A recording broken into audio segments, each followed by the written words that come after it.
gli argomenti. Oggi vediamo subito quali sarebbero gli argomenti, ma anche condividerli con voi. Quindi se avete piacere di fare dei commenti sulla pagina Facebook, ma anche intervenire telefonicamente, potete farlo allo 049 63 11 11, ecco qua regia, grazie alla regia, il nostro numero. Potete chiamare e fare interventi, non semplici domande, vi chiediamo di essere brevi.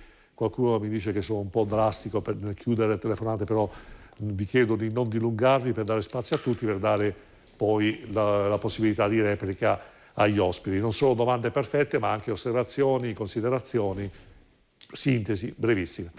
L'argomento di oggi, il 1° febbraio diventa una data epocale, mentre ci sono nazioni che stanno eliminando il Green Pass, hanno eliminato qualunque restrizione, perché considerano, come la Danimarca e anche altre nazioni, Green Pass lo stanno eliminando. In Italia invece addirittura dal 1° febbraio, da ieri, molti imprenditori si sono trovati ai cancelli delle aziende dovendosi ridotta la durata del proprio Green Pass e non sono potuti entrare.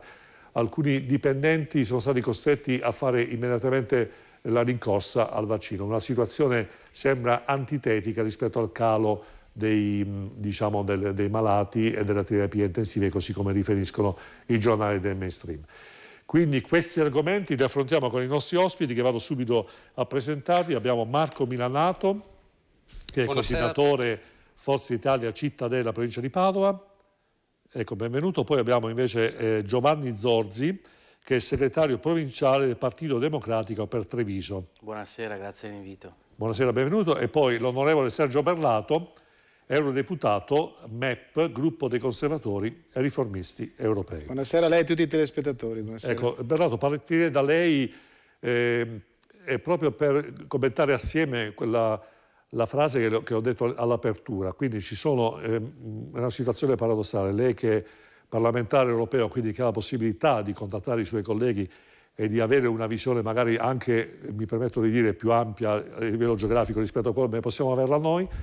Alcune nazioni dicono, come la Danimarca, ormai bisogna accettare la pandemia, fra virgolette, come fisiologica, ormai visto il livello di vaccinazione, visto appunto anche la decadenza dell'aggressività della pandemia, del Covid, e invece noi con una scadenza, cioè con un'azione anteriore, cioè quindi 2 mesi fa, a dicembre, abbiamo imposto, senza guardare i dati andamentali, quindi qua si fanno le cose prima di sapere, a prescindere da come, e questo puzza ancora di bruciato, a prescindere da come sarebbe andata la pandemia, 2 mesi prima, a dicembre, già si decide che il 1° gennaio bisogna rafforzare, aumentare quindi le restrizioni alla libertà di circolazione. Onorevole Berlato. Ma guardi, se una buona parte del popolo italiano non fosse vittima di una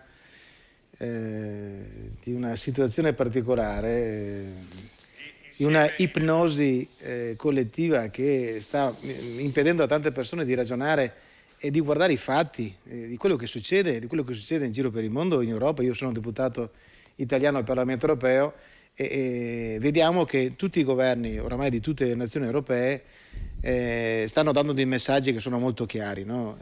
Dicono noi dobbiamo imparare a convivere con questo virus. La Spagna dice chiaramente dobbiamo trattare questo virus come un'influenza e di conseguenza dobbiamo imparare a convivere, certo curare coloro che si ammalano, ma la cosa più importante non è quella di semplicemente di avere delle precauzioni di natura igienico-sanitaria. Bisogna tenere in considerazione anche che non tenendo in considerazione le esigenze dell'economia stiamo creando dei danni gravissimi all'economia, con un'emergenza che oltre ad essere di natura economica è un'emergenza di natura occupazionale e sociale. Questo non viene tenuto in considerazione dal governo italiano, che in controtendenza rispetto a quello che fa l'Inghilterra, la Francia, la Danimarca, la Germania, la Spagna, in controtendenza invece continua ad andare a incancrenirsi sugli obblighi, sulle restrizioni, sui divieti, e questo veramente in controtendenza con quello che sta facendo tutta l'Europa. Io dico sempre, guardate che c'è chi pensa che questo accanimento che il governo di presunta salvezza nazionale sta imponendo ai cittadini italiani non è legato, come qualcuno pensa, alla volontà di punire i Novax. No, c'è un disegno molto chiaro, che è quello di portare l'economia italiana in ginocchio per poi svendere l'Italia ai mandanti di questo governo. Questo è quello che succede. Dico delle parole che sono molto gravi, ma le dico perché so di poterle dire.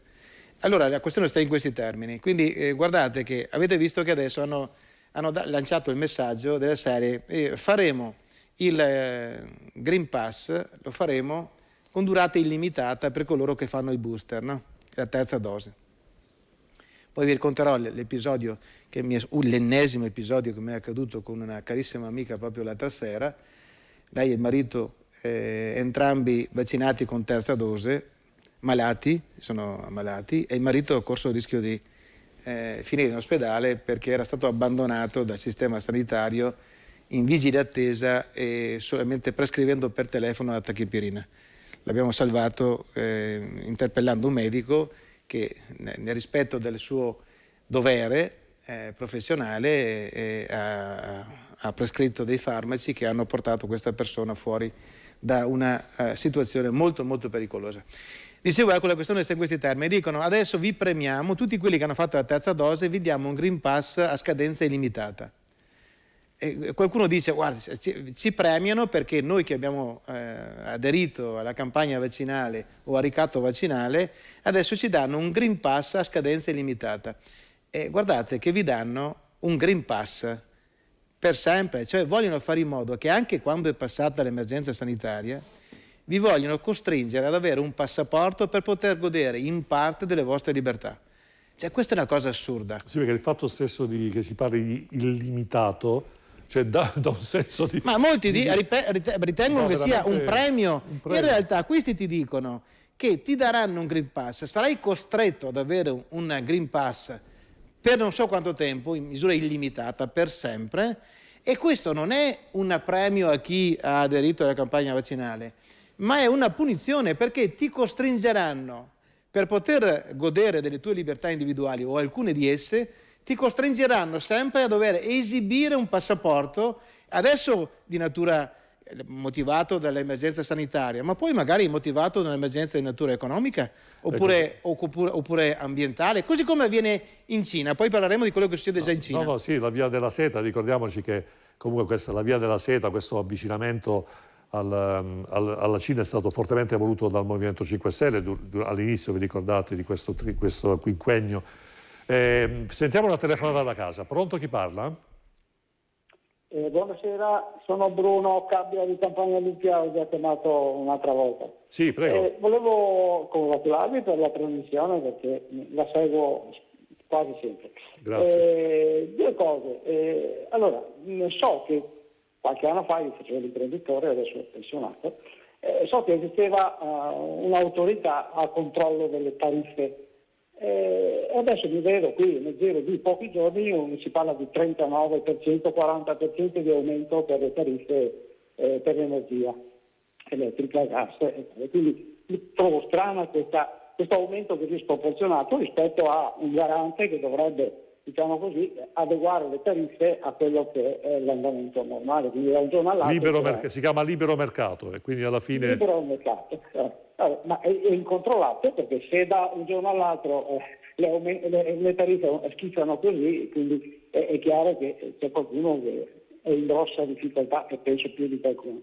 La seconda cosa, a proposito di queste ulteriori restrizioni, non commento neanche perché le trovo planetarie, per non dire qualche cosa.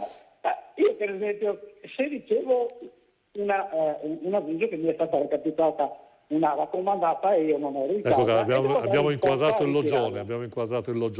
Sì, no, sintetizzi per favore, Bruno, perché sennò non ce la... Ecco, no, se mi arriva l'avviso di andare a ritirare una raccomandata imposta, come faccio? Devo fare per forza il vaccino per andare a ritirare la mia raccomandata? Grazie. Grazie Bruno, grazie per la sintesi. Ecco, poi la regia ha fatto un blitz, il famoso logione, no? Voi non sapete che dietro, eccole qua, le nostre assistenti, effettivamente ci danno la possibilità, l'assistente Liberlato è la nostra editrice. Vediamo un'altra telefonata da casa, pronto? Pronto, buonasera, sono Isidoro Meneghin di Milano. Sì, prego, velocemente. io sono pienamente d'accordo con quello che ha detto il signor Sergio Berlato, ma è mai possibile che in Italia siamo 4 teste di cavolo che non riescono a capire niente? Va bene, grazie. Grazie, il messaggio è chiaro, meno male che ha detto cavolo. Minato, lei invece salta sulla sedia, no, lei sta saltando sulla sedia, mi dica cosa vuol dire, cioè mi dica. Articolo 32 della Costituzione italiana. La Repubblica italiana tutela la salute dell'individuo e della collettività e ha il compito di applicare tutta una serie di norme per arrivare a questo obiettivo. La nostra popolazione ha un'età media nettamente più alta rispetto a quella danese e quella tedesca e quindi non si può fare un paragone tra quella che è l'Italia e quella che è l'Europa.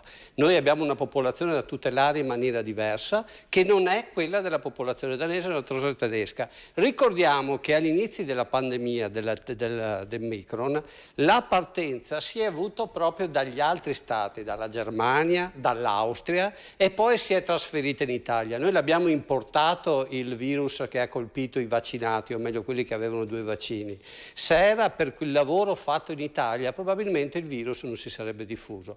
Altro punto, se si vuole vendere un'economia italiana che cresce del 6,5%, la crescita più grande del dopoguerra, credo che qualcuno abbia sbagliato a parlare. Quest'anno crescerà del 4%, arrivando a livelli pre-pandemia in aprile. Comunque, approfondiremo perché anch'io ho delle perplessità sul metodo di calcolo di questo 6%. Al netto dell'inflazione. Al netto dell'inflazione. Sentiamo un'altra telefonata da casa. Pronto, chi parla? Sì, sono Flora, parlo da Conegliano Veneto. Sì, buonasera. Buonasera. Ecco, io volevo dire, come diceva prima l'europarlamentare, che di questo virus, Green Pass e cose.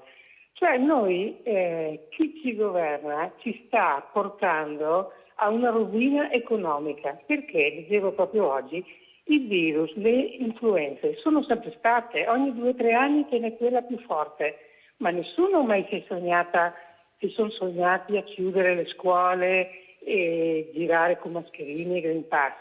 Noi ci stanno portando a un sistema cinese, che piaccia o no è così. E poi non è che le cose migliorino, perché se ognuno pensa e ragiona un po', vede che gli antivaccinati sono forse quelli più colpiti, magari non sono gravi come gli altri, però sono colpiti. E allora mi chiedo, cosa serve ammazzare l'Italia economicamente quando basterebbe solo stare un po' più attenti. Benissimo. Grazie mille. Purtroppo bisogna essere sintetici.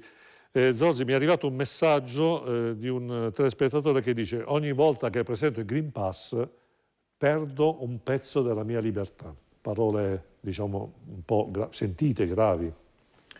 Beh, io non accolgo questa retorica, nel senso che il Green Pass invece ha permesso alle attività economiche di ritornare, di riprendere anche in condizioni più sicure di prima, ha permesso alle persone di tornare a frequentare i luoghi di socialità. Il Green Pass c'è stato anche emulato da altri paesi europei, quindi è uno strumento solido che ha dimostrato, insomma, di funzionare. Io credo adesso sia il momento, insomma, anche di iniziare a ragionare della fase che stiamo per attraversare, una fase, qui sì sono d'accordo con l'onorevole Berlato, una fase di convivenza con questo virus. E quindi io credo che ci sia la necessità adesso di pensare a tutta una serie di provvedimenti come quelli che sono stati discussi oggi in Consiglio dei Ministri, che va verso una progressiva riapertura e allentamento, diciamo, delle misure di restrizione. Guardiamo ad esempio appunto a quello che si è ragionato oggi, si è discusso oggi in Consiglio dei Ministri riguardo all'esenzione della DAD per i ragazzi vaccinati. Mi sembra un passo avanti importante. Pensiamo anche a quello che sarà, insomma, l'orizzonte del 31 marzo con la chiusura dello stato di emergenza, quindi io vedo difficile che per il resto dei nostri giorni continueremo a vivere in una situazione di costante emergenza. Io credo invece che ci sia l'impegno da parte del governo di riportare gli italiani nella condizione di normalità il prima possibile. Insomma, sono passati 2 anni, esattamente 2 anni fa, insomma, è iniziato lo stato di emergenza. Io credo che l'impegno sia in questa direzione e quindi è ovvio che noi siamo qui a cercare di perseguire un principio di cautela. Io capisco che imprenditori, artigiani, gli stessi lavoratori, ma anche i ragazzi che vogliono uscire la sera si sentono in qualche maniera costretti, in qualche maniera limitati, però appunto, detto giustamente Milanato, l'articolo 32 lo dice in maniera chiara: noi dobbiamo mettere la difesa della salute collettiva, oltre che individuale, cardine nelle politiche pubbliche, e questo è quello che è stato fatto in questi mesi dal governo Draghi e anche dal governo precedente. Quindi lavoriamo su questa strada. Io sono convinto, mi pare che anche dal punto di vista scientifico, insomma, le proiezioni siano ottimistiche, che ci stiamo progressivamente lasciando alle spalle questa emergenza e torneremo quindi alla normalità, considerando anche il fatto che la nostra economia, in una situazione di emergenza, di grave emergenza che abbiamo vissuto, comunque ha dimostrato un tessuto solido, robusto, che ha retto. Ovvio che purtroppo la pandemia ha determinato anche un'esplosione di conseguenze sociali che vanno in qualche maniera affrontate. Anche su questo punto credo che ci sia la massima attenzione da parte del governo. Ecco, senta Berlato, qualche settimana fa, si ricorda, un po' prima di Natale, dopo Natale, non ricordo, parecchi governatori delle regioni dal nord, quelle più industrializzate, hanno fatto una infausta previsione: se continuiamo a tenere le persone isolate rispetto ai malati Covid, quindi in isolamento cautelare, eccetera, eccetera, ci troveremo con molti servizi diciamo ridotti. Ecco, è quello che sta avvenendo, cioè, nel senso, non lo dico perché l'ho letto sul giornale, lo dico perché sono giorni che sto monitorando con fornitori, con clienti, con erogazioni di servizi, per esempio immaginiamo i trasporti, che sono in ginocchio. Cioè, oggi per esempio ho parlato con una ditta e mi ha detto: sono da solo in ufficio perché sono tutti non malati Covid, sono in quarantena perché si è ammalato la cugina, la nonna, la zia, la moglie e la figlia. Quindi però di questo il governo, ultima riunione del Consiglio dei Ministri, non se ne parla. Abbiamo tante aziende che hanno il 10, 15, 20% di persone isolate o malate Covid, quindi i servizi si stanno riducendo, le aziende non producono e stiamo andando a scarsamento ridotto. Poi c'è qualcuno che dice che stiamo crescendo tanto, però questi sono dati di fatto e andiamo avanti così da 2 mesi. Quindi quale prospettiva, considerando che poi, onorevole Berlato, la scelta di applicare questa restrizione al 1° di febbraio è stata presa a dicembre, quindi quando i dati non erano ancora quelli attuali.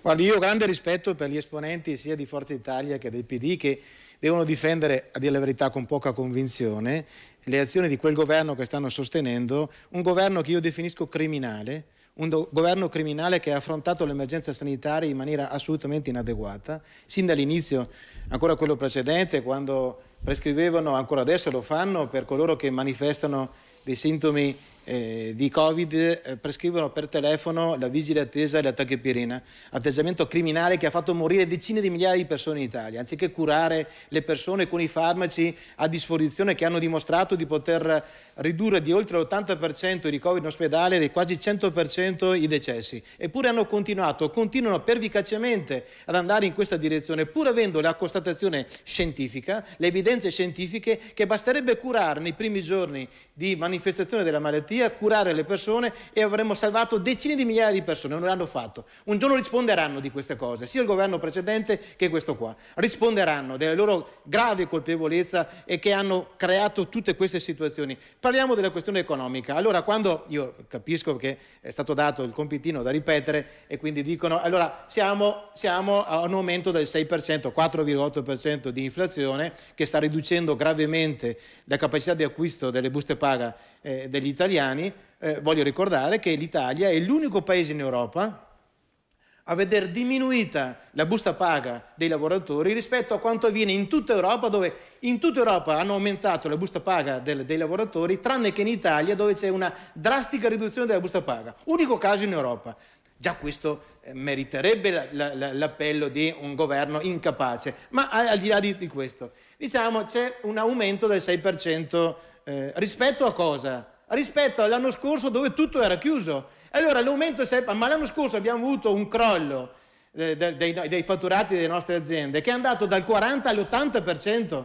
E quindi l'80%, un più 6% rispetto a un meno 40%, significa che siamo ancora sotto un 36%. Ma del resto non serve che dia io dei numeri, basta andare a parlare, se non siamo dei marziani, anche perché sono basta andare a parlare con gli imprenditori. Io ne sento pochi di imprenditori che sono felici del loro stato attuale, ne sento pochi di ristoratori che sono felici del loro fatturato, oppure nell'ambiente non solo della ristorazione, ma nell'ambiente del turismo, della ricezione in generale, per dire degli spettacoli, tutta sta gente qua, ci sono decine di migliaia di aziende che chiudono. L'anno scorso hanno chiuso 370.000 partite IVA in Italia e quest'anno non va meglio, perché tanta gente si è indebitata sperando che le cose potessero andare meglio, hanno messo mano ai loro risparmi, si sono indebitati, ma finiranno inevitabilmente per chiudere le loro attività, lasciando a casa centinaia di migliaia di lavoratori. Questo è quello che sta succedendo, questo è il paese reale, non è quello che narrano quelli che sostengono il governo. Addirittura un esponente del governo, di piccole dimensioni ma di grande arroganza, ha avuto il coraggio di dire in questi giorni che stiamo vivendo un periodo di boom economico. Boom economico. Ma andate a parlare, entrate nei ristoranti, per vedere se abbiamo un boom economico, andate a parlare con le piccole e medie imprese, andate a vedere cosa succede, andate a parlare con le famiglie che non riescono più. Mi perdoni, lei ha visto, dobbiamo interloquire, però ha visto che io con grande rispetto l'ho lasciata ripetere quello che hanno detto di ripetere, però io chiedo semplicemente la stessa educazione che io ho dimostrato nei suoi confronti. Allora, per dire, avrà modo poi magari di esibire dati diversi. Io parlo costantemente, io sono sempre stato eletto con le preferenze e per una questione meramente di necessità devo stare sempre a contatto con il territorio, altrimenti non scrivono berlato una scheda elettorale. Io non sono mai sono stato eletto 4 volte al Parlamento europeo e 3 volte in Consiglio regionale, sempre con le preferenze. E faccio del mio contatto con il territorio un motivo di orgoglio e sento la gente nei mercati cosa mi dice, sento gli imprenditori con i quali parlo quotidianamente della devastazione economica che stanno provocando queste misure insensate, questo Green Pass criminale che non ha alcun tipo di valenza di natura sanitaria ma ha solo valenza di natura economica, di natura politica. Prova ne sia che nessun paese in Europa ha applicato il Green Pass in modo così criminale come è stato applicato in Italia, nessun paese, anzi quei paesi che l'hanno applicato lo stanno togliendo tutti perché si sono resi conto che non serve assolutamente nulla, anzi il governo criminale, ripeto, è quello che ha dato l'illusione a coloro che sono vaccinati, ha dato l'illusione dopo vaccinati attraverso l'esibizione di un Green Pass di poter circolare liberamente e andare, perché hanno detto, voglio ricordare il Presidente del Consiglio che a Reti Unificate ha detto che in un ambiente con persone tutte vaccinate quell'ambiente è sicuro. Vi ricordate che l'ha detto? Allora invece abbiamo adesso constatato che tantissime persone con 3 dosi di vaccino, poi vi diranno la 4ª, poi la 5ª, poi la 6ª, poi la 7ª, ci sono nello spazio, nel tagliandino che vi danno, ci sono già 8 caselle. Hanno già previsto di fare intanto 8, poi cambiano il tagliandino, ve ne danno altre 8. Per dire, allora, però hanno lanciato l'illusione alle persone in buona fede che bastava vaccinarsi e esibire un Green Pass e eravamo protetti da qualsiasi tipo di pericolo. I dati scientifici dimostrano che ci hanno detto delle falsità, così come ci hanno raccontato delle falsità per quanto riguarda il numero dei decessi, quando hanno spacciato per morti per Covid tutti quelli che erano morti per tutt'altre patologie, così come hanno spacciato per malati tutti coloro che risultavano positivi ai tamponi. Allora questo governo criminale, ripeto, sta mettendo in ginocchio l'Italia dal punto di vista economico, dal punto di vista occupazionale, dal punto di vista sociale. Non avete idea di quante... Fatevi vedere i dati degli aumenti esponenziali dei tentativi e dei suicidi in Italia. Fatti vedere lo stato di malessere psicologico che stanno vivendo i nostri giovani per effetto di queste operazioni. Allora, se fino all'anno scorso l'emergenza era di natura sanitaria, il 2022-2023 sarà il periodo dell'emergenza economica ed occupazionale e sociale. Ma di questo loro mica si preoccupano, perché vogliono usare l'emergenza sanitaria a fini politici, perché altrimenti sarebbero già stati cacciati a casa, calci o nel sedere o da altre parti del corpo. Questo è quello che succede. Bene. Ma siccome in pochi hanno il coraggio di dire queste cose, io sono nato uomo libero e al di là delle fandonie che si raccontano nella narrazione, io voglio semplicemente far aprire gli occhi a tante persone. Ricordatevi che tutte le persone che hanno fatto 2 dosi sono considerati come Novax. Direi. Colpa dei non vaccinati. Chi ha fatto 2 dosi ed era convinto di essere a posto perché era stato illuso, allora chi adesso ha fatto 2 dosi, se voi guardate i ricoveri clinici che vengono fatti, 2 dosi non vaccinato. Allora una parte delle persone che adesso si sentono prese per il culo apriranno pure gli occhi. Il problema non è sì vax o no vax.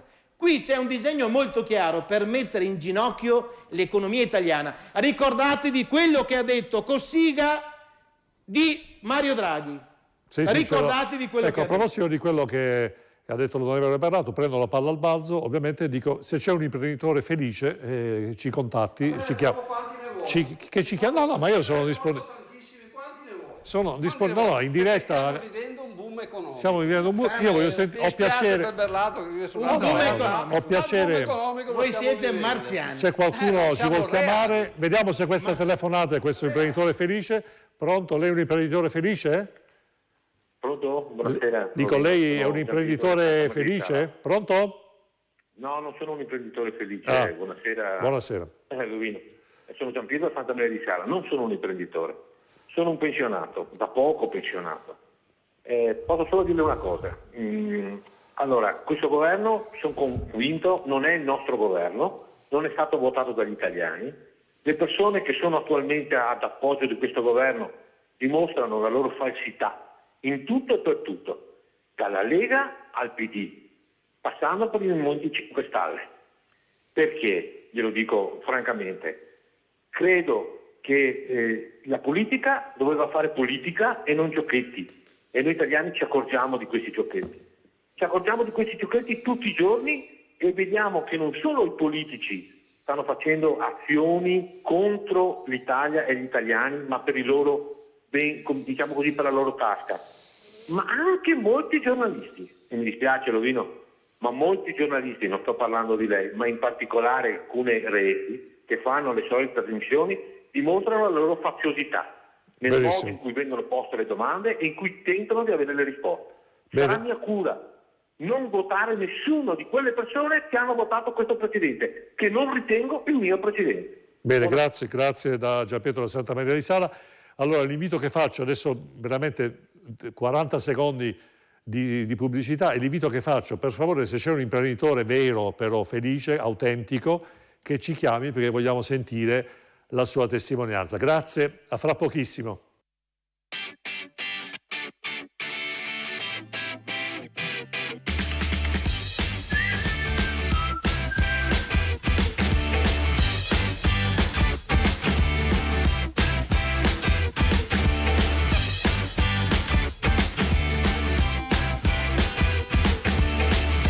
Benvenuti a tutti, sono Luigi di Ottica Sportiello.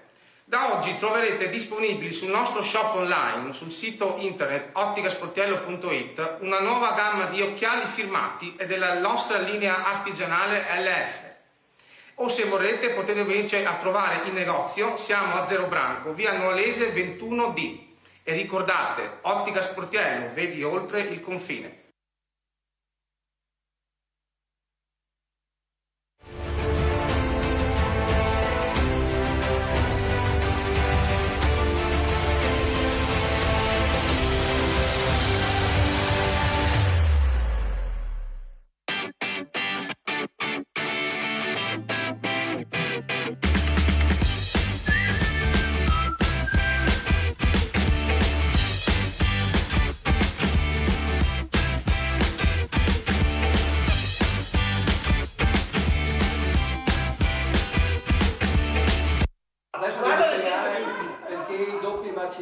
Eccoci qua in diretta qui, guardate che non vi dico cosa succede, fuori onda si continua, la trasmissione continua anche con la pubblicità.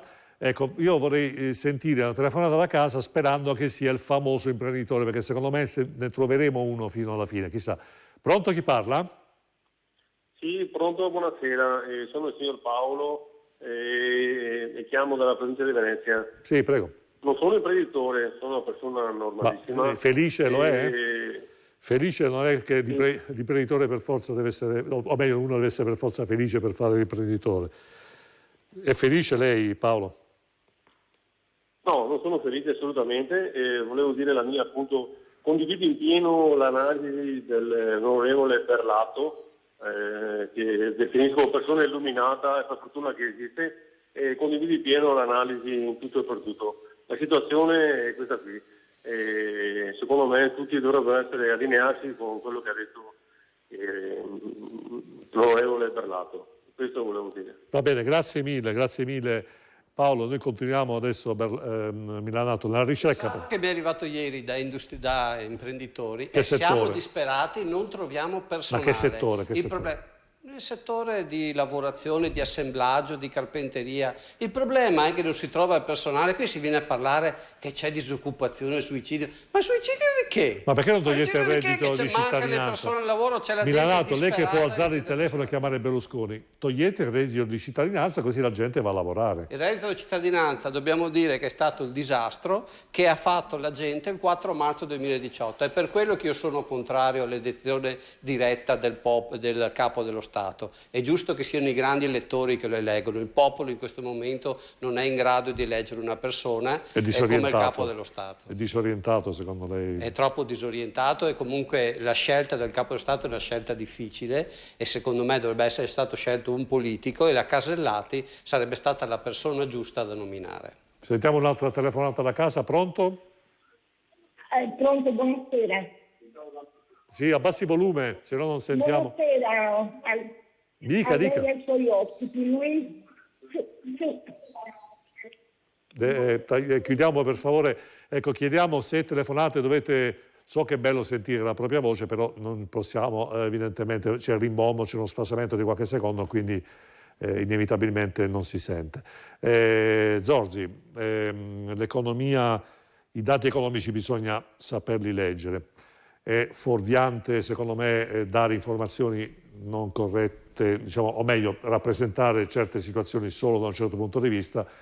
Chi ha la fortuna, sfortuna, non voglio giudicare di avere a che fare con gli imprenditori, si rende conto che la situazione è veramente particolare. Ecco, diciamo, questo non lo dice il sottoscritto, anche i grandi sistemi economici hanno dichiarato, mi spiace per questi documenti per favore, che il 2022 è partito in sordina fine 2021, inizio 2022 e c'è un rallentamento a livello mondiale, cioè questo non lo dico io, basta leggere sui giornali.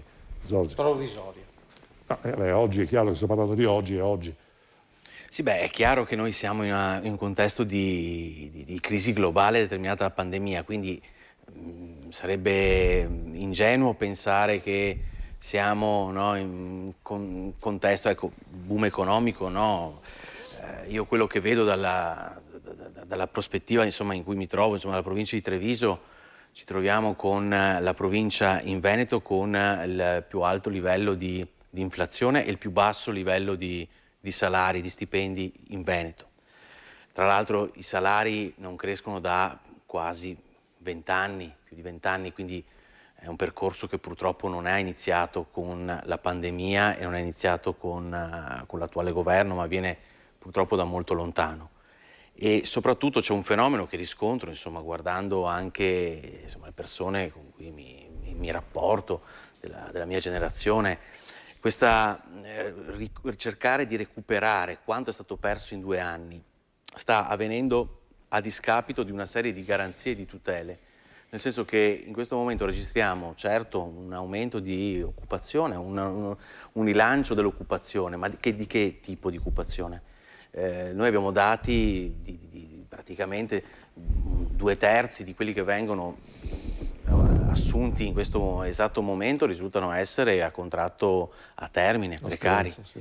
E poi non stupiamoci del fatto che ci sia una mancanza di attenzione su quelle che sono poi tutte le condizioni, ripeto, di tutela e di garanzia e anche di sicurezza sul lavoro. C'è la volontà da parte degli artigiani, degli imprenditori, dei datori di lavoro legittima di recuperare il profitto perso, di recuperare le quote di efficienza che la pandemia ha bruciato in questi mesi. Questo non deve avvenire però a discapito, ripeto, di tutta una serie di tutele. Quindi non è che siamo in un mondo felice, sereno. Non c'è questo boom. C'è una situazione, io ripeto, in provincia di Treviso nell'anno della pandemia sono stati persi 5.000 posti di lavoro.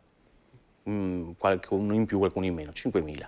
Per lo più giovani e donne. Cioè parliamo di quella fascia di lavoratori più debole, più fragile, esatto, che è anche difficile poi anche da ricollocare in una condizione di prospettiva. Non a caso dalla provincia di Treviso e anche purtroppo dal Veneto continua la fuga di giovani alla ricerca di fortuna e di prospettive occupazionali migliori altrove. Il problema è che il contesto non è assolutamente... Ecco, però una cosa volevo dire e poi chiudo. Nel 2020 si è parlato molto del contraccolpo occupazionale, tant'è vero che c'è stato il blocco dei licenziamenti.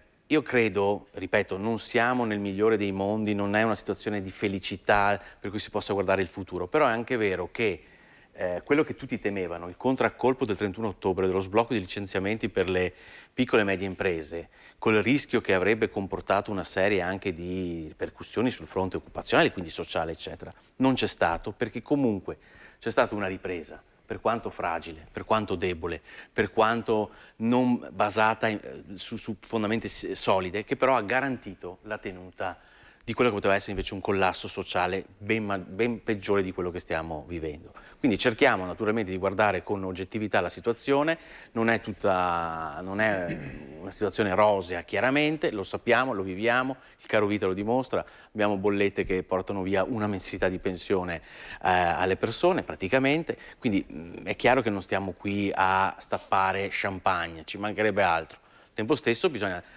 sottolineare che grazie anche al sacrificio di artigiani, dei lavoratori, grazie anche alla responsabilità con cui si è cercato nell'impegno anche di tutte le istituzioni, di tutta la filiera delle istituzioni, dal governo agli amministratori locali, di tenere duro, si sta cercando di alzare la testa e di andare oltre questa situazione di emergenza. Ecco, senta, Milanato, c'è anche una considerazione da fare. Alcuni amici oggi mi hanno detto porta in trasmissione questo concetto.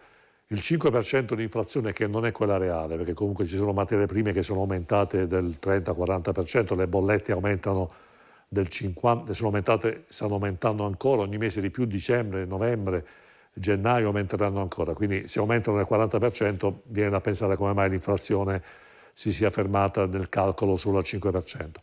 Però c'è anche l'erosione del valore dei risparmi, cioè se l'inflazione è al 5%, ma ripeto è sicuramente di più, i redditi rimangono bassi, come diceva giustamente Zorzi, rimane il fatto che comunque in banca ci danno 0,01% e quindi alla fine ogni anno perdiamo oltre il 5% potere d'acquisto. Questo non è evidentemente un mio, diciamo, come dire, il mio pensiero, e sono dati di fatto ed è una situazione preoccupante se permane. Sarebbe un suicidio per noi italiani se il tasso di interesse aumentare, visto che abbiamo un debito pubblico elevatissimo. Draghi ha salvato l'Europa riducendo a zero i tassi di interesse, quindi in questo momento qua secondo me che l'aumento dell'inflazione è un provvisorio, bisogna vedere se dura nel tempo, perché il gas secondo me tornerà giù, che è stato l'elemento trainante di questi aumenti, e quindi secondo me l'inflazione tornerà giù nel corso dell'anno. Però io volevo affrontare un discorso. Abbiamo già avuto una crisi energetica. Secondo me il governo migliore degli ultimi anni è stato il governo del PDL, quello che abbiamo avuto insieme con Berlato. Allora Berlusconi si trovò il petrolio a $100. Se vi ricordate, la benzina aveva sforato i €2 e Berlusconi riuscì a lavorare per un progetto di dare sicurezza energetica in Italia, un progetto che fu dal PD preso in giro in una maniera secondo me comica, in una maniera che ha portato i risultati che si sono avuti, ed era un progetto che prevedeva degli accordi con la Russia, con Putin, per portare il gas direttamente in Italia, progetto che poi è stato abbandonato ma che ha preso la Merkel, perché poi la condotta è arrivata in Germania, e l'altro progetto era di rifornimento del petrolio a $2 a barile, che era un prezzaccio rispetto ai 100, in cambio noi costruivamo delle autostrade in Libia, ed era un accordo con Gheddafi, accordo che evidentemente non andava bene alla Francia se con l'aiuto di alcuni politici italiani e ricordiamo Napolitano che non ebbe un gran bel ruolo come Presidente della Repubblica,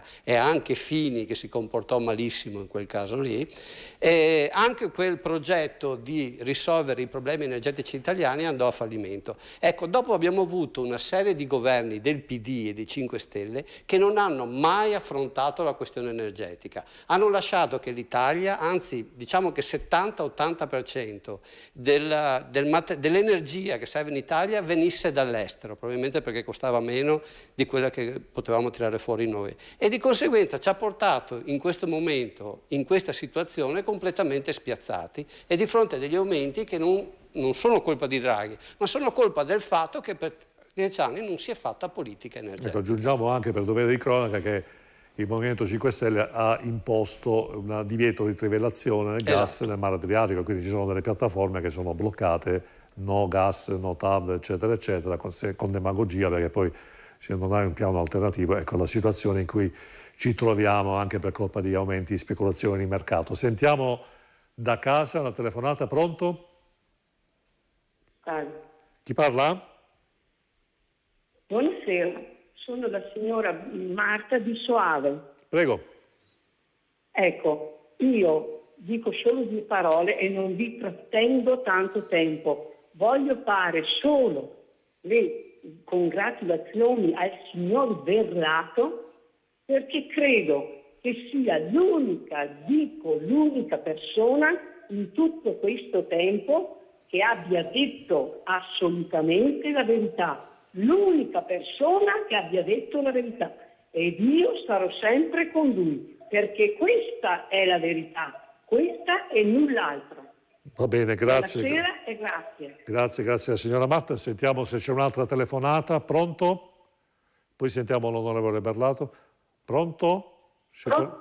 Sì, chi parla? Io sono Maria dalla provincia di Rovigo. Sì, prego. Volevo chiedervi ai signori, non al terzo signore, ai primi 2 signori dove vivono. Se vivono in Italia, se vivono in Veneto, dove vivono? Perché la realtà non è quella che presentano loro. E poi io sono una mamma, volevo chiedergli a loro se è giusto che un bambino di 8 anni non riesca ad andare dal tabaccaio a prendersi una penna alla mattina prima di andare a scuola perché non è il pass. Grazie. Grazie Maria, purtroppo dobbiamo chiudere. Berlato, mi sembra... Chiedo scusa ai miei interlocutori, tenterò di rimanere calmo. Però la situazione è talmente complessa e grave che merita di essere affrontata con determinazione, con rispetto ma con determinazione. Tra poco parlo della questione economica, ma intanto torno a ribadire che non per colpa loro, perché hanno dei ruoli che non vanno a incidere sulle scelte di governo, ma appartengono a forze politiche. Avete sentito, uno dice che siamo il boom economico, l'altro dice invece che siamo in situazioni, poteva andare peggio, però va molto male. Poteva andare peggio, è sempre ti tagli una gamba, 2 braccia, chiamati fortunato, potevo tagliarti anche l'altra gamba, per dire quello. Vabbè, comunque io mi fanno tenerezza, con grande rispetto, per dire, perché dico che sostengono un governo criminale? Perché secondo me è criminale che i nostri ragazzi non possono fare attività fisica se non hanno il Green Pass, che per loro è solo salute, no?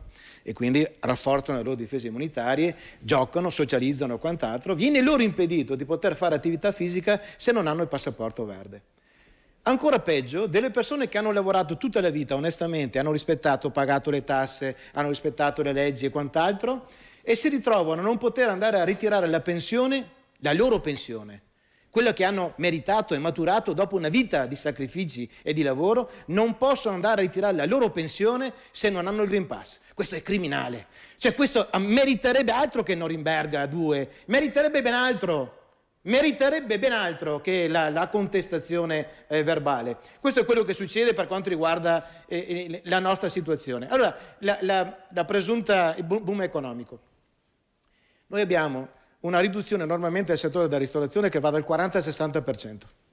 Provate a sentire i nostri ristoratori come sono messi, provate a sentire il settore turistico per capire come è messo, il settore dello spettacolo e tantissimi altri settori. Sentiamo i nostri piccoli e medi imprenditori come sono chiamati, con l'energia, tutte le nostre aziende energivore, cioè che consumano energia, hanno un aumento del 50% del costo dell'elettricità, del 40% del gas, e non finisce qua, perché la gente, finché noi continuiamo a parlare di questa arma di distrazione di massa che è rappresentato dalla questione Covid e dalla questione Green Pass, nessuno parla del fatto che siamo sul baratro, siamo vicini a una terza guerra mondiale che parte dall'Ucraina. Di questo non parla nessuno. Di questo non parla nessuno, ma è una cosa gravissima che sta, e nella indifferenza della stragrande maggioranza di mezzi di disinformazione di questo non si parla. Però parliamo con gli imprenditori con i quali parlo io, mi dicono che per quanto riguarda la loro situazione si trovano a non riuscire a reperire le materie prime, quelli che riescono a lavorare, gli altri stanno chiudendo.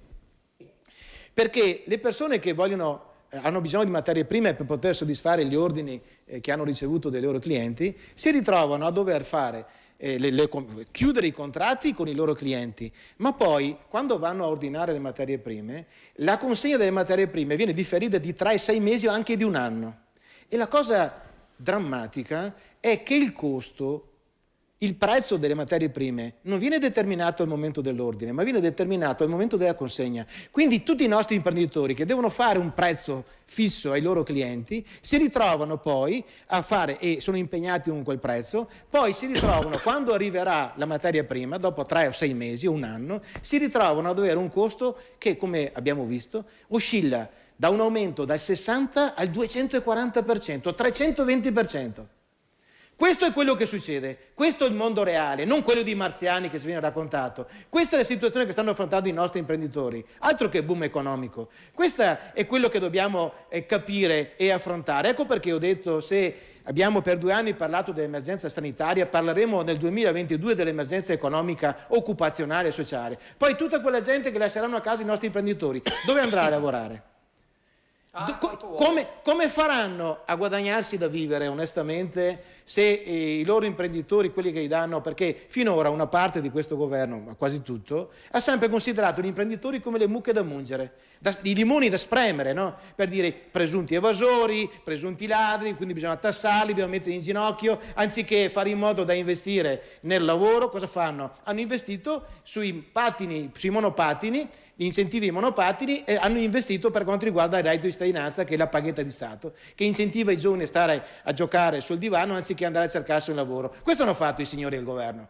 Questo hanno fatto, anziché investire negli imprenditori, perché gli unici che producono ricchezza sono gli imprenditori, che poi può essere ridistribuita. Gli unici che creano occupazione sono gli imprenditori. E anziché aiutare gli imprenditori in difficoltà, cosa fanno? Continuano a massacrarli, per fare in modo da portarci poi in ginocchio. Guardate che al di là delle gite sul Britannia da parte di esponenti del nostro governo, al di là del fatto, ricordiamoci chi ha messo in ginocchio la Grecia. Mamma mia! Ricordiamoci chi ha messo in ginocchio la Grecia, ricordiamoci quando i pensionati greci andavano agli sportelli delle banche, al bancomat, per ritirarsi i soldi per comprarsi il pane, trovavano gli sportelli dei bancomat chiusi. Ricordiamoci di questo, vogliamo fare la stessa fine, vogliamo dare ancora fiducia a questi qua che sono insieme. Guardate che questi qua che adesso hanno votato Mattarella, io ho dei commenti di chi, iniziando da Salvini e altri, no, che di Mattarella hanno detto di tutto di più e sono andati a votarlo. Allora, quando si dice che, scusate, è una mancanza di rispetto nei confronti degli italiani, quando si dice che gli italiani non sono in grado di potersi eleggere il proprio presidente, ma li considerate proprio come degli imbecilli, gli italiani, li considerate come dei minus abens. Allora, se noi avessimo avuto una legge che permetteva agli italiani di eleggersi il proprio Presidente della Repubblica, nel giro di un giorno gli italiani si sarebbero eletti il Presidente della Repubblica. Abbiamo assistito al teatrino delle vacche e di altri soggetti, degli asini all'interno del Parlamento, dove soggetti che avevano un'unica preoccupazione, che era quello di non far cadere il governo e di non andare a votare, perché altrimenti non prenderebbero più 15.000 euro netti al mese. E allora hanno fatto in modo da riaffidare a Mattarella il compito di guidare il paese come Presidente della Repubblica,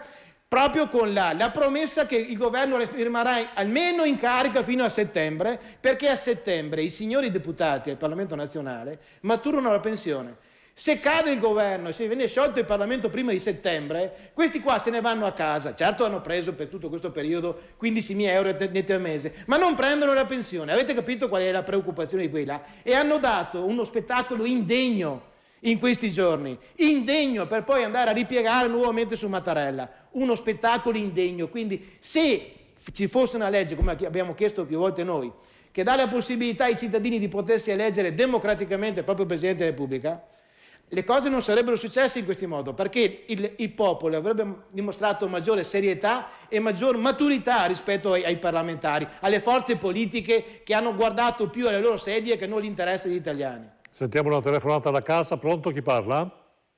Sì, buonasera, sono Francesco da Vigonza. Francesco, lei per caso è un imprenditore lei, Francesco?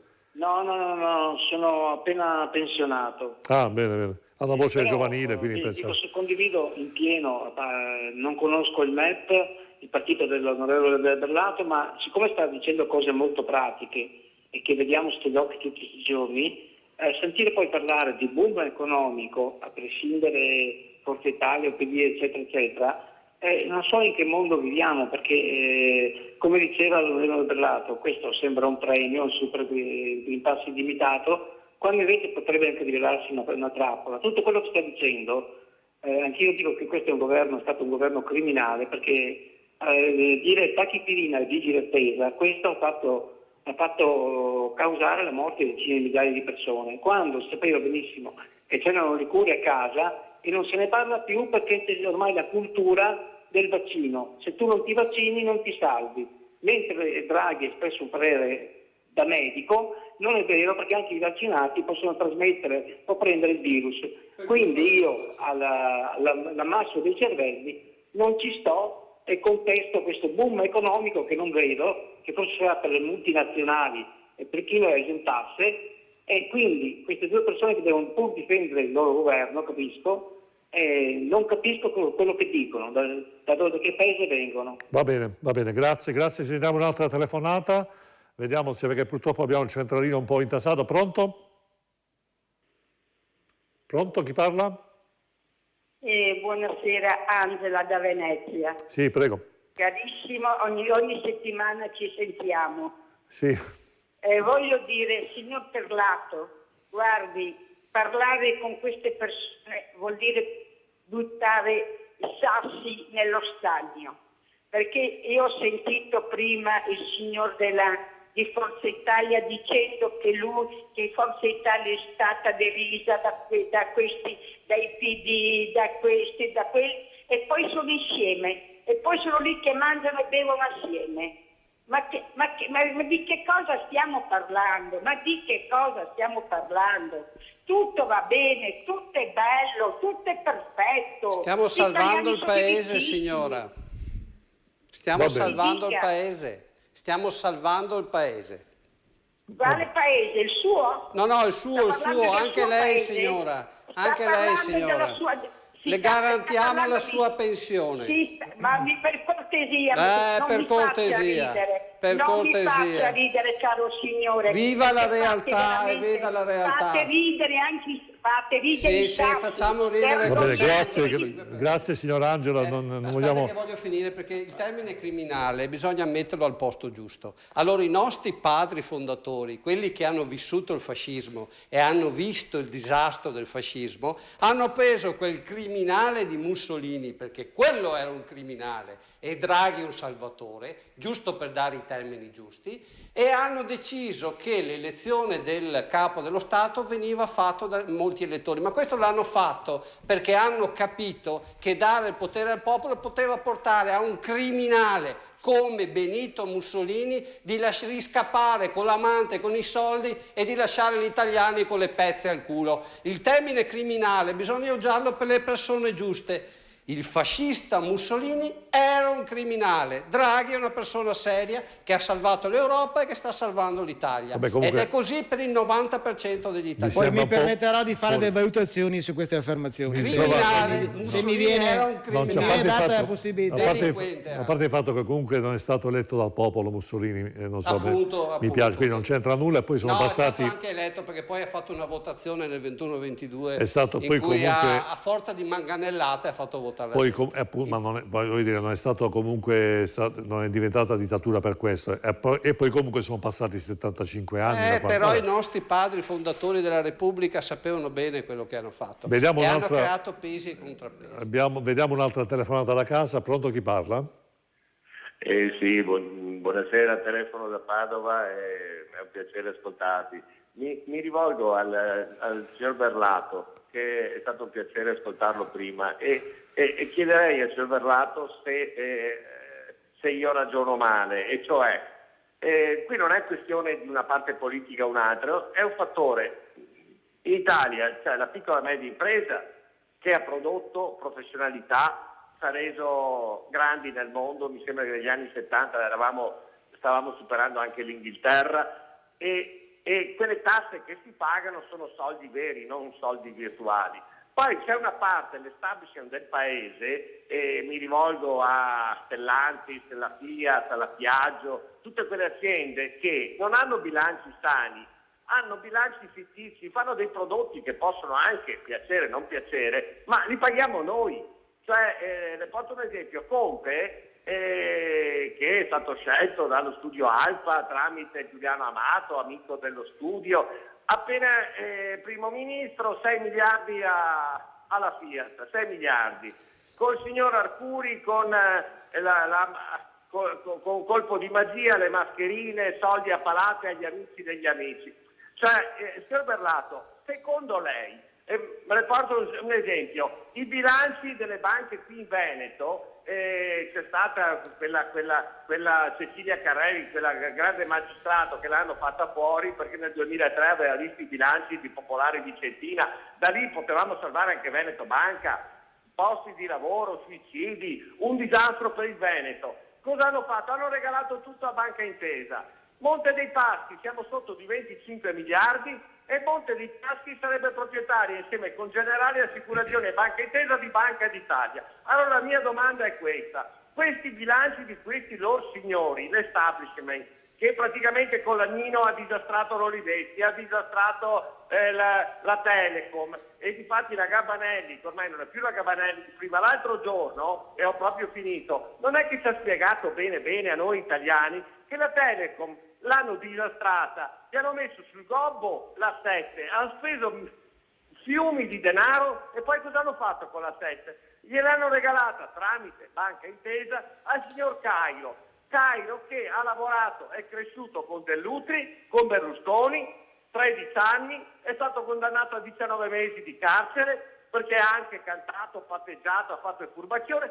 Adesso c'ha la 7, c'ha il Corriere della Sera, e la nostra propaganda è la signora Merlino che si mette lì con il suo collega del Corriere della Sera a dire puttanate, scusatemi la brutta parola, ma questa economia di questi signori che è fallimentare, questi tasse non ne pagano. Il signor Renzi, quando la Fiat è andata in Olanda, gli aveva detto, scusi, ho proprio finito, gli aveva proprio detto, ti faccio la legge sulla maggioranza relativa invece che assoluta. Ha cambiato la legge, è cambiata per loro signori, però lui se ne è andato via lo stesso. Tutte queste cose qua che stanno accartocciando il nostro paese, che come ha detto lei, io sono d'accordissimo con lei, tra poco ci sarà un disastro in Italia, le aziende chiudono, disoccupazione, e questi multinazionali tutti schiavizzati a 500.000 euro al mese. E noi che dobbiamo fare? Lei ce l'ha una ricetta? Mi scusi che mi sono dilungato. Graziamo al nostro amico La Paola. Onorevole Berlato, mi sembra un quadro.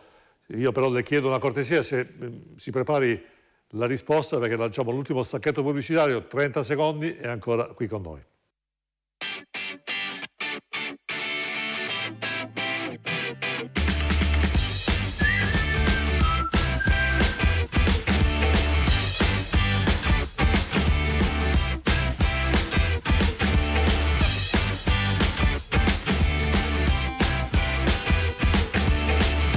Benvenuti a tutti, sono Luigi di Ottica Sportiello. Da oggi troverete disponibili sul nostro shop online, sul sito internet otticasportiello.it, una nuova gamma di occhiali firmati e della nostra linea artigianale LF. O se vorrete potete venirci a trovare in negozio, siamo a Zero Branco, via Nuolese 21D. E ricordate, Ottica Sportiello, vedi oltre il confine.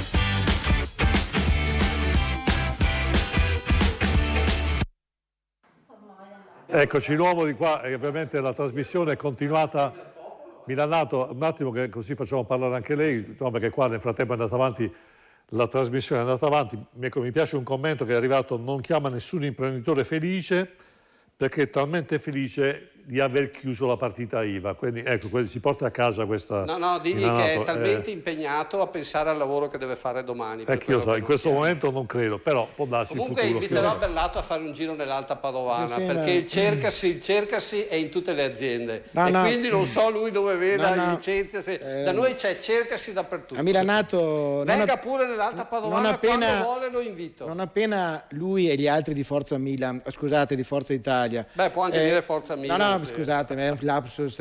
Non appena voi di Forza Italia scenderete da Marte, allora verrò volentieri con voi e vi porterò a visitare tante aziende che vivono una situazione molto diversa rispetto a quella che siete obbligati voi a narrare, per giustificare la vostra permanenza in un governo criminale che sta massacrando l'economia. Usiamo i termini criminali al posto giusto. Sì, ma io, guardi, sa, io ho spiegato prima. Guardi, io navigo nei mari della politica da diversi anni e mi sono sempre assunto la responsabilità di quello che dico in ogni sede. E me ne sono assunta anche quando io ho cominciato nel 2009 a denunciare i ladri del suo partito. I ladri del suo partito. Aspetti che le dico, quando io personalmente, senza mandare lettere anonime, sono andate a denunciare i ladri del Mose e qualcuno non mi credeva quando io denunciavo questi ladri, molti mi dicevano che ero un pazzo visionario. Io mi sono assunto la responsabilità dal 2009 di andare a portare documentazione, di andare a portare testimonianze e poi alla fine il 4 giugno del 2014 hanno cominciato a scattare le manette. Ma non sono solo quelle manette che scattano e che scatteranno. Su questo poi vi parlerò più avanti. Dico, quindi io mi sono sempre assunto la responsabilità per questo, per aver denunciato i ladri del Mose. Io sono sempre stato uno dei più votati in assoluto tra tutti i candidati e tutti i partiti. Io sono stato tolto dalle liste per il Parlamento europeo perché avevo non rubato, ma perché avevo denunciato i ladri del Mose. E sono stato tolto dalle liste per questo. Mi è stato impedito di correre, non di avere un posto sicuro. Tanto per dire quali sono i criminali. Se poi i signori mi permetta di fare... Se poi ma quando faccio io la considerazione. Insomma, lei avrà il suo spazio come l'ha avuto finora, no? Addirittura ha interrotto una nostra telespettatrice che stava telefonando. Mi sembra che sia il minimo dell'educazione. Allora, ammesso che educazione ci fosse, perché poi il problema è questo: lei sa che quando il buon Dio ha distribuito l'educazione non tutti erano presenti. Milanato era impegnato a fare un'altra cosa. Pazienza. Allora, però, per quello che mi riguarda, dico semplicemente, la questione sta in questi termini. Quindi la valutazione su Mussolini e quant'altro credo che non vada neppure commentata, ecco, si commenta da sola. Però per quanto riguarda la questione nostra, no? Io vi voglio ricordare che c'è un documento ancora pubblicato su un sito internet che è quello dei G30, che raggruppa i 30 più potenti soggetti al mondo nel settore dell'economia, della finanza, del settore bancario, di cui faceva parte, forse ancora lo fa parte, il nostro Presidente del Consiglio, che ha scritto, ed è ancora pubblicato, una sua valutazione per quanto riguarda l'economia e si definisce così la sua teoria sulla distruzione creativa. Dice il gruppo di G30 che bisogna distruggere la piccola e media impresa. Questo scrive, distruzione creativa. Vi invito ad andarlo a vedere, mi assumo sempre la responsabilità di quello che dico. Distruzione creativa perché c'è un preciso progetto che è quello di distruggere tutte le piccole e medie imprese per fare in modo da concentrare il settore economico in grandi gruppi che siano gestibili e che rispondono a certe logiche a livello internazionale, così come si è deciso di distruggere le banche del territorio, Banca Popolare di Vicenza, Veneto Banca. Allora, al di là delle operazioni disinvolte di alcuni loro amministratori, ma queste banche del territorio potevano essere salvate, perché noi soffriamo dell'assenza delle nostre banche del territorio, e chi ha voluto chiudere Banca Popolare di Vicenza, mettendo sul lastrico centinaia di migliaia di famiglie con i loro risparmi, chi ha voluto chiudere Banca Popolare di Vicenza, Veneto Banca e altre banche del territorio, seguiva un disegno preciso, che era quello di concentrare il potere bancario in poche mani nel nostro paese, gestite da ben chiare famiglie economiche. Questo è quello che è successo. Non dimentichiamoci, dico delle cose sapendo quello che dico, perché io facevo parte della commissione d'inchiesta sul crack delle banche popolari in Veneto da consigliere regionale, quindi ho raccolto documentazione dettagliata di quello che è successo, del perché è successo. Ricordo ancora l'esperienza che mi è stata portata da una coppia di coniugi che ha lavorato tutta la vita in Svizzera con sacrifici indicibili, finito di lavorare sono venuti a godersi gli ultimi anni della loro vita con la loro pensione in Italia, hanno affidato, ascoltando un direttore di banca, hanno affidato tutti i loro risparmi alla banca, che sono stati investiti in azioni di queste banche, e si sono trovati a non avere più i soldi per comprarsi le medicine. Vi porto questa solo testimonianza, ma poi porterà a centinaia. Questo è il frutto di una scelta precisa per fare in modo da mettere in ginocchio la nostra economia, massacrando le piccole e medie imprese e concentrando sui grandi gruppi tutto il potere economico. Questo è quello che sta succedendo, e a noi raccontano le favole che siamo nel boom economico, raccontano le favole che le restrizioni alle nostre libertà individuali sono giustificate dal fatto che lo fanno per noi. Lo fanno per tutelare la nostra salute, ci rinchiudono in gabbia, non ci permettono di socializzare, di andare a lavorare. Unico caso al mondo dove ci sia la necessità di esibire un passaporto verde per andare a lavorare. La nostra è una repubblica fondata sul lavoro, non sul Green Pass, e questi li hanno trasformati in questo modo. Ora questo governo di irresponsabili, di criminali, di irresponsabili e di criminali, questo e quello precedente non cambia nulla, perché Francia o Spagna purché se magna. Sapete qual è il motivo principale per il quale questa accozzaglia di partiti ha deciso di sostenere il presunto salvatore della patria? È la promessa di spartirsi i soldi dell'Unione Europea, dalle Covid Fund, 200 e rotti miliardi, che il governo ha promesso a tutti, li ha promesso agli industriali, li ha promesso ai commercianti, tanti di questi soldi sono stati dati ai mezzi di informazione, coperti di soldi per aiutare il governo a diffondere il pensiero dominante, a farci credere che gli asini volano, che il diavolo è morto dal freddo e che la Befana viene giù dal camino. E tanta gente purtroppo vittime, queste persone in buona fede, di una ipnosi collettiva, perché i telegiornali dicono la stessa cosa, perché i giornali scrivono la stessa cosa, la maggior parte e quest'altro. Quindi tante persone in buona fede si sono fatte convincere o costringere. Io, come ho detto in più occasioni, vorrei che qualcuno mi convincesse ad iniettarmi queste sostanze igieniche sperimentali. Io mi sono vaccinato contro tutto nella mia vita, tutto, visto anche il mio ruolo di parlamentare europeo, ma non sono ancora stato convinto dell'opportunità di farmi inoculare queste sostanze sperimentali, la cui sperimentazione le aziende produttrici fissa a cavallo tra il 2023 e il 2024. Siamo come le cavie, i topolini bianchi, stanno facendo la sperimentazione su di noi, ignorando i tantissimi effetti avversi, tantissimi.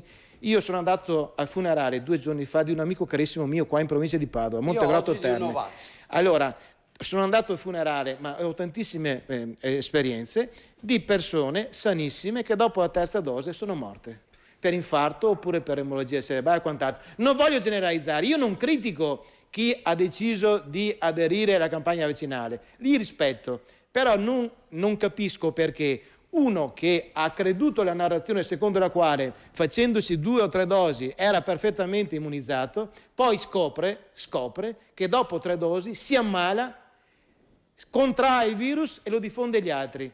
Poi mi devono spiegare il motivo, finisco, per il quale questo governo di incapaci, di criminali, mi devono spiegare perché, dopo che ci hanno detto per 1 anno e più che il vaccino ti immunizza, obbligano chi viene in Italia anche se ha 3 dosi o 4 dosi di vaccino, li obbligano a fare i tamponi.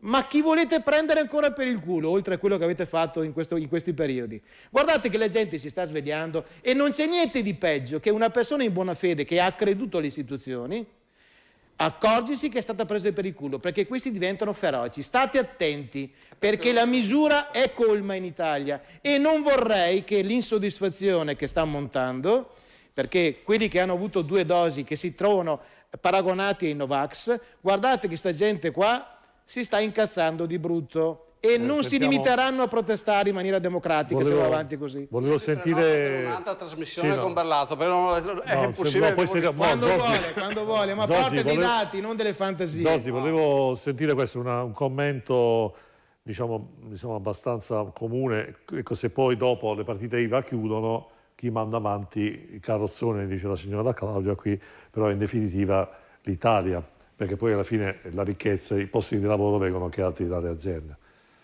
Beh, certo che noi dobbiamo fare in modo che l'economia possa continuare a questa fase di ripresa, perché, ripeto, non siamo nel boom economico, ma la ripresa c'è, siamo per terra.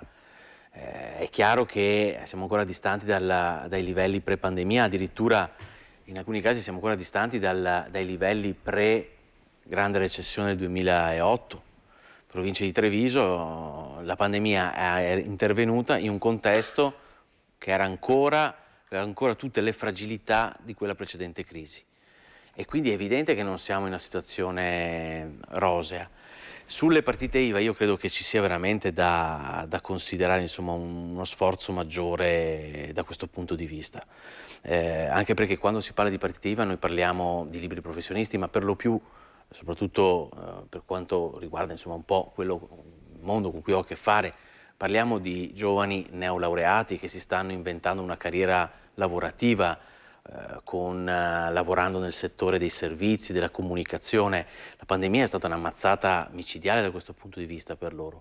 Si tratta di quelle categorie di lavoratori che sono entrati in pandemia senza tutele, l'hanno attraversata di fatto senza reddito e rischiano di uscirne senza prospettive. Quindi su questo noi dobbiamo assolutamente intervenire. Credo che sia stato fatto qualcosa, questo è innegabile, non è sufficiente quello che è stato fatto a sostegno appunto di quel mondo produttivo. Io credo che sia da lavorare molto sul fronte, l'ho detto prima, soprattutto con riferimento appunto a professionisti a partita IVA, a garantire delle nuove forme di tutela. Un lavoratore dipendente ha tutta una serie di tutele, grazie a Dio, che una partita IVA non ha. In caso di malattia, abbiamo visto adesso con la pandemia, insomma. Quindi su questo bisogna senz'altro lavorare, soprattutto in un contesto come quello, insomma, in cui viviamo, in Veneto, in provincia di Treviso, abbiamo migliaia e migliaia di partite IVA, per cui è essenziale, insomma, dare benzina a quello che è il motore della nostra economia, a maggior ragione in un contesto drammatico come quello in cui ci troviamo adesso. No. Allora, ritornando ci vorrebbe un block notice. Allora, ritornando, è vero che al Veneto Forza Italia ha regalato tantissime opere. È vero che sul Mose c'è purtroppo una tangente pari al 4% dell'opera. È vero che 2 alzate del Mose fanno recuperare la tangente. È vero che nel PNR l'unico progetto presentato in Veneto è stato presentato da Forza Italia e dall'onorevole Caon, che viene sempre così, con tutti gli altri parlamentari. È anche vero che Fratelli d'Italia in Veneto non ha mai fatto una sega, e ci credo che non fa le tangente, non ha mai fatto un'opera, perché posso dire che c'è la cantautrice della zona di Bassano che almeno il semaforo di Vastagna poteva includere la variante nel PNRR. Manco quello. A Venezia l'Arsenale, che è un valore aggiunto per la città di Venezia, per il Veneto, non è stato incluso nel PNRR. Sicuramente Forza Italia si prende dei rischi a fare delle opere, sicuramente fare un'opera rischi di avere delle tangenti, ma con le opere la Regione cresce, senza fare niente la Regione sta ferma. Chiuso il discorso. Sentiamo una telefonata da casa. Pronto? Pronto? Chi parla? Mi sente? Sì, prego. Non sentiamo più nulla. regia, chiudiamo una telefonata, vediamo se ce n'è un'altra. Pronto? Sì, no, ma arrivo, ecco, la telefonata è caduta, prego Berrato, però sintesi, perché siamo in chiusura. Dopo replico. Sono divertivo. No, non sia prevenuto. Se vuole facciamo un'altra trasmissione, ma intanto approfitti di questa. Non faccia come i pugili suonati che dicono stavolta ne ho prese tante, ma la prossima volta forse ne dai di più. Perché ha detto che ha bisogno di un'altra trasmissione. Guardi che adesso tra poco suona il gong, allora stia tranquillo. Lei osa sostenere la tesi secondo la quale le tangenti sono giustificate, perché se uno fa qualcosa è giusto anche che rubi un po'. È giusto, ecco, lei, come io mi assumo la responsabilità. Perdoni. Allora, come io mi assumo sempre la responsabilità... Il conduttore si tappa le orecchie. Come io mi assumo sempre la responsabilità di quello che dico, guardi che lei si sta assumendo delle responsabilità mica di poco conto e con queste affermazioni. Ecco, mi limito a questo. Per quanto riguarda, guardi, allora dico, questo governo di incapaci, poi dirò perché anche di criminali, questo governo di incapaci sta prendendo per il culo tutti quanti gli imprenditori, perché l'anno scorso hanno visto che con il lockdown o con il blocco totale, come per dire, cosa hanno fatto? Sono stati costretti a risarcire, sia pure in minima parte, a indennizzare tutti coloro che sono stati obbligati a tenere chiuse le loro attività con la questione dell'emergenza sanitaria. Cosa hanno detto? No, quest'anno li freghiamo, quest'anno lasciamo tutto aperto. Cioè, facciamo in modo da dire noi, se vi vaccinate, se mettete tutti gli strumenti per il controllo dei Green Pass, altre robe del genere, devono fare anche gli esattori, i controllori come quelli. E allora devono fare tutto tranne che gli imprenditori, no? Allora mettono tutte queste regole qua per dire vi lasciamo aperti, grazie al vaccino potete stare aperti, grazie al Green Pass potete stare aperti. Qual è il piccolo problema? È che questi qua li hanno presi per il culo, perché adesso il blocco totale c'è di fatto, perché se voi andate a parlare con i nostri imprenditori, con i nostri ristoratori, i nostri esercenti, questi qua sono alla canna del gas che purtroppo è aumentato del 40% tra le altre cose. E quindi allora il problema dove sta? Sta nel fatto che li hanno fregati tutti, perché dicono noi vi abbiamo lasciato stare aperti, però non vi diamo più neanche €1 di indennizzo perché voi siete aperti, non c'è mica il lockdown. Capite la perversione mentale? Questi nella testa hanno un nido di pipistrelli, questi qua al governo. Nella migliore delle ipotesi, anzi, sono delle menti bacate perverse perché studiano di notte in modo per fregare i cittadini di giorno. Allora, se è stato detto che il popolo italiano è un popolo di ignoranti, è una mancanza di rispetto che io non condivido, perché non date a questo popolo di ignoranti il diritto di andare a votare e di poter fare in modo da potersi democraticamente eleggere? Voi dite che non siano abbastanza maturi per eleggersi il Presidente della Repubblica, date almeno loro il diritto di eleggersi il Presidente del Consiglio, il governo e i parlamentari. Perché volete continuare a impedirsi di andare a votare per permettere ai cittadini anche di giudicare come vi siete comportati al governo? No? Perché non volete andare a votare? Perché questo governo, che è un governo raffazzonato, con soggetti che la pensano l'uno esattamente l'opposto dell'altro. Se vogliamo mettere insieme quello che diceva il PD dei grillini e quello che diceva i grillini del PD, o Forza Italia quello che diceva delle altre forze di governo o della Lega o quant'altro, potremmo fare una raccolta, una specie di Bibbia, una grande raccolta, grande opera, no? Su questo. Eppure tutti insieme zitti ad approvare i provvedimenti che porta in Consiglio dei Ministri il salvatore della patria, presunto tale, il banchiere, tutti a votare a scatola chiusa i provvedimenti che vengono portati nel governo, compresi i ministri competenti, e poi dentro il Parlamento i parlamentari utilizzati come delle marionette, perché viene loro privata la possibilità di poter magari apportare delle migliorie al testo dei provvedimenti, no, la continua, ossessionante utilizzo del voto di fiducia. Questi devono votare tutto a scatola chiusa senza neanche un emendamento, cioè hanno svilito il Parlamento, che ormai è diventato un Parlamento di marionette. Basta tirare spago e con la promessa, guardate, se voi pisate il bottone, non importa, non chiedetevi perché e per quale motivo, basta che pigiate quel bottone e noi vi garantiamo di poter continuare a prendere 15.000 euro al mese, oltre tutti i benefit, 15.000 euro al mese per almeno fino alla primavera prossima. Questi sono gli argomenti che vengono utilizzati per fare in modo che dei parlamentari, che capisco che qualcuno, guardate, che il sistema di elezione del Parlamento nazionale è un sistema che priva i cittadini del diritto di scegliere i propri rappresentanti, mentre il Parlamento europeo, se uno vuole scrivere, deve scrivere Berlato per mandare Berlato in Europa e anche in regione, ma anche i sindaci dei comuni, per dire questo, no? Succede. Per il Parlamento nazionale una legge infame che hanno votato loro signori, che è stata votata dal PD, dalla Lega, da Forza Milan, dai 5 Stelle, tutti insieme hanno votato una legge che priva ancora una volta i cittadini del diritto di scegliere i propri rappresentanti. Un sistema elettorale che dà alle segreterie dei partiti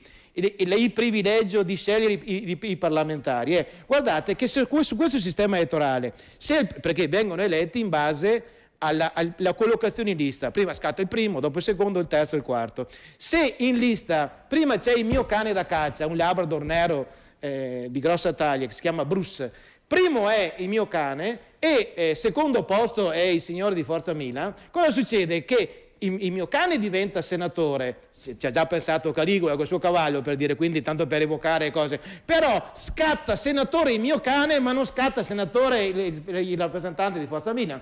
Questa è la legge elettorale che sono votati tutti insieme, questo è quello che hanno fatto. Noi chiediamo semplicemente, loro dicono di essere stati bravi, bene, andiamo a vedere se siete stati bravi oppure no, andiamo a votare e diamo ai cittadini il diritto di poter giudicare questo governo di incapaci o di premiarlo a seconda dei casi, no? E ora ci sarà sicuramente una parte della popolazione che legittimamente potrà, vedi che si arrende, alza le braccia che si arrende. No, andiamo al prossimo round. Questo è quello che succede. E ora, mentre noi pensiamo adesso non tiri fuori alcune delle sue amiche, io dico sempre un'altra cosa, dico per quello che mi riguarda che queste sono le motivazioni che portano le forze politiche a tenere in piedi questo governo e con la speranza di spartirsi il bottino promesso ma che difficilmente arriverà dei recovery fund. Così. Però non dobbiamo parlare uno sopra l'altro perché se no non sentiamo. Milano, sentiamo te, poi dopo l'ultima. Velocemente, aspetta, mi dicono l'ultima. No, scusa, Milanato, scusa. Milanato, scusa, un secondo. L'ultima, sentiamo l'ultima telefonata. Sentiamo l'ultima. Pronto? Poi sentiamo Milano. 5 secondi, non di più. Prego, l'ultima telefonata. Sì. Buongiorno, sono Mariano. Sì, prego. 5 secondi. Allora diciamo che questo governo è di delinquenti, molto semplice, signor Milanato. Io sono un pensionato, mi spiega, non vaccinato, per mia scelta, per motivi religiosi, per l'amor del cielo. Visto che sono un credente per i cavoli miei e non mi posso vaccinare, perché devo essere defraudato. Lei non si può vaccinare per un motivo medico? Personalmente perché non sono vaccinato. Un minimo di educazione, ma lascia che parli almeno, lascia che parli almeno per telefono. E ti ricordi, e chiedo anche per qual motivo uno che non lavora deve essere lasciato a casa e senza stipendio perché non è vaccinato, ma siamo stronzi. Ma lei non è vaccinato. Va bene, togliamo facciamo finta di non aver sentito parolacce, però era esasperato Milanato questo. Ma perché non è vaccinato? Sì, ma ha sentito, no? Ha detto che non si può vaccinare. Ma allora siamo in Cina, allora. Non ha detto che ha scelto di non vaccinarsi, adesso ha detto che non si può. Ma per una questione medica? Non può, ma ovviamente sì, per cosa? Perché il tifoso del Milan ha detto chiaramente, se hai ancora la capacità di intendere, di volere, ha detto che lui non può vaccinarsi e ha un figlio che non può andare a lavorare perché è stato costretto a rimanere a casa perché ha deciso di non vaccinarsi. Allora questa è una situazione comune a centinaia di migliaia di persone, a qualche milione di persone. Allora è giusto, ribadisco, che questo governo di incapaci criminali impedisca all'articolo 32, ma puoi dare i numeri finché vuoi, la dell'individuo prima dell'ordine, se sai leggere, cosa della quale dubito fortemente, se sai leggere vedi che tutela, lo mette nell'ordine, tutela la salute della persona, ma non a caso l'hanno messo nell'ordine, non a caso. Allora siete, allora perché io devo andare a morire sul posto di lavoro? Secondo me fareste meglio a dire noi non c'entriamo nulla è a Roma che hanno deciso queste cose, fareste più bella figura. Ma se volete difendere l'indifendibile, guardate che correrete il rischio di prendere i sassi al posto di quelli che a Roma decidono. Allora, se siete stati ammaestrati per raccontare la narrazione alla quale non crede più nessuno, guardate che voi sarete i primi a essere bersaglio delle ingiurie delle persone per bene. Allora fate in modo, siate un po' furbi e dite: guarda, non siamo stati noi, purtroppo là a Roma ci sono equilibri diversi, almeno salvate la faccia o il culo voi. E invece vi ostinate ad andare a difendere l'indifendibile. Dopo aver fatto il 6,5% di crescita. Ma cosa vi è stato promesso? Ma chi ve lo fa fare? È tutto pieno. Ma chi ve lo fa fare? Il signore ha sottoposto, sia pure sotto le tue maleducazioni, ti ha sottoposto una situazione che è comune a milioni di persone in Italia. Vogliamo parlare di quelli che sono guariti? Le persone, sono milioni di persone che sono ammalate, sono guarite e che vengono trattate come i Novax perché non viene da loro rilasciato il Green Pass. Ma queste cose le sapete o no? Ma non le sapete. Ma tu vivi sulla Luna, prova a sentire le persone che sono state, che sono guarite. Voi vivete sulla Luna. No, ma cosa c'entra? Ma se sei arrivato a dire che sono giustificate le tangenti perché qualcuno faccia qualcosa, che si mettono il tampone sul naso per far finta di essere ammalati. Qui il problema non è più di natura politica, è di natura sanitaria. Che le sappiamo tutte le storie. Il problema non è più di natura politica, è natura sanitaria, secondo me. Ecco, poi Milanato, io mi dissento completamente dalla valutazione che ha fatto lei riguardo alla va bene, se c'è stata la tangente era necessaria. Io mi dissocio io ho detto completamente. È vero che c'è stata la tangente, che è un rischio calcolato che puoi avere. Ma come rischio calcolato? Puoi rischiare. Ma cosa vuol dire rischio calcolato? Non riesci a controllare tutto, non riuscirai mai a controllare tutto. Non sono d'accordo. Se non fai niente, non sono d'accordo. Sei bello pulito. Non sono d'accordo. Questo non è una giustificazione. Negli ultimi 10 anni non si è fatto niente. Siete fortunati che la magistratura in questo momento è un po' latitante. Grazie al PNR, perché l'alta velocità a Padova a Bologna è tutto merito di Forza Italia. Va bene, allora guardate che è un'istigazione a delinquere, cioè non è un'istigatore a delinquere. Guardate che questo ha una specifica valutazione del codice penale. Ma c'è la magistratura che deve controllare queste cose. Insomma, l'ha fatto per quanto riguarda i ladri del Mose, l'ha fatto e forse lo farà anche per altre situazioni analoghe. Allora, ringraziamo, siamo in chiusura, ormai abbiamo superato il limite, recuperiamo qualche minuto iniziale. Saluto l'agguerritissimo Marco Milanato, coordinatore Forza Italia Cittadella. Ha provato ad andare contro la corazzata Berlato, però mi sa che posso dire che si è scantato Milanato. Cioè ha bisogno di una replica perché è troppo loquace. Chiederemo al vincitore Milanato se è disposto ad accettare la sfida. Ringrazio anche per la prima volta qui con noi Giovanni Zorzi, che è segretario provinciale del Partito Democratico Treviso, e devo dare atto, Zorzi, di una valutazione serena di quello che sta succedendo nella provincia di Treviso, anche molto oggettivo, quindi veramente non di parte, come mi passi il termine, quindi veramente molto oggettivo, le faccio i complimenti. Grazie. Ovviamente ringrazio e saluto l'onorevole Sergio Berlato, eurodeputato MEP, gruppo dei conservatori riformisti europei, ovviamente sempre molto documentato e preciso, e devo essere sincero che, se possiamo usare questo termine, nella sfida con Milanato, l'onorevole Berlato ha avuto dei consensi anche sui social molto importanti, e quando parlava l'onorevole Berlato mi è schizzato su Milanato l'audience, quindi non è colpa sua, è magari neanche colpa del conduttore, però è così.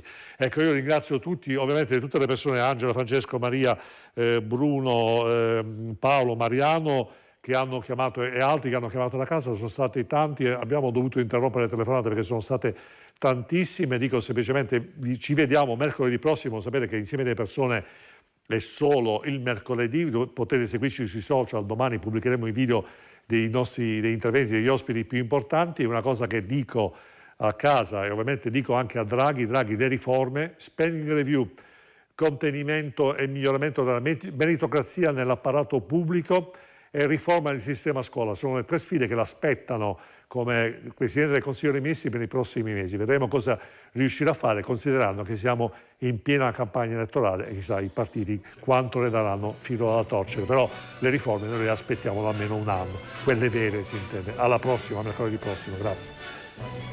Grazie.